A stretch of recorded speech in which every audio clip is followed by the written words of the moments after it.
I'm Danielle Cook, and I want to welcome you to Cooking with the Cook Sisters, brought to you by the United States Botanic Garden. I'll be with you every week for as long as the U.S. Botanic Garden is unable to offer its regular on-site programming. And today we're going to be cooking with some beautiful broccoli from our local market here in Washington, D.C. And then we'll also pay a visit to the other cook sister, Adrienne Cook, who's going to share some garden task tips today.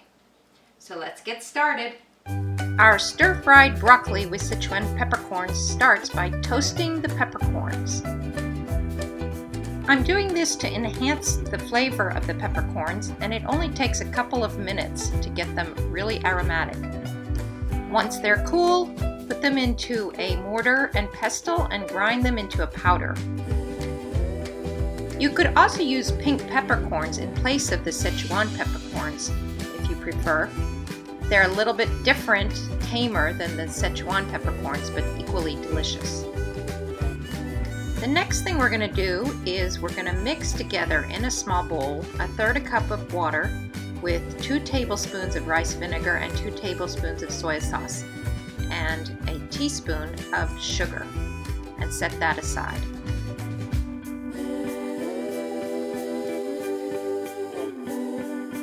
Another bowl, put 2 tablespoons of water with 1/4 teaspoon of salt and set that aside.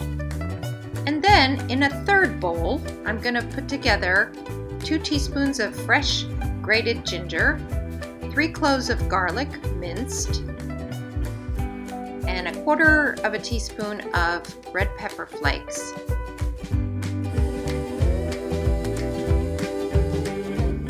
I'm also going to add 2 scallions. The white and light green part I'm going to chop finely, and the dark green part I'm going to slice and set aside for garnish.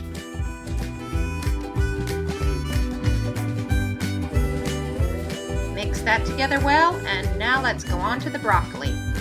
Cut the broccoli into little florets and the stems into 1-inch pieces.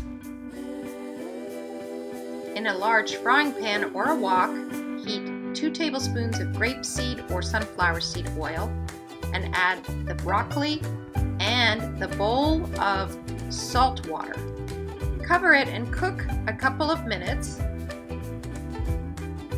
Give it a good stir, and then cook it for about another 8 to 10 minutes until it starts to really brown up nicely in spots.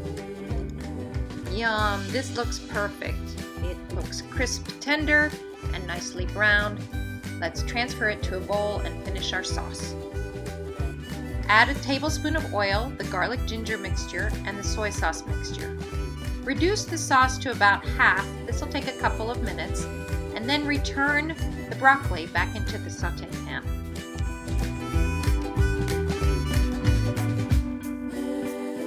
To finish things off, add your peppercorns and a couple teaspoons of toasted sesame oil and 1 last tablespoon of rice vinegar.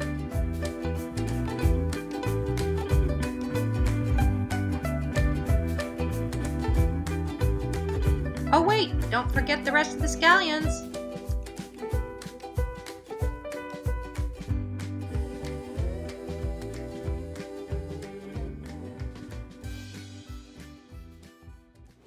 Hi, I'm the other cook sister, Adrienne Cook. Welcome to my garden. Today we're going to get to work on some garden tasks. First, we're going to do some weeding. In larger areas that haven't been planted yet, you can use a sharp, pointed hoe, which makes short work of these small weeds that need to come out before we can sow it or plant this bed.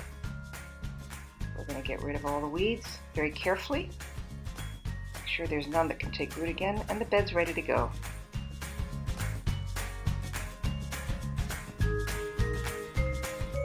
Where plants already are growing, you'll have to use your hands to carefully remove weeds that might be encroaching on the growing plants. Go around them, take away all the small weeds, and then when you're done, you need to put some mulch to take the place of the weeds.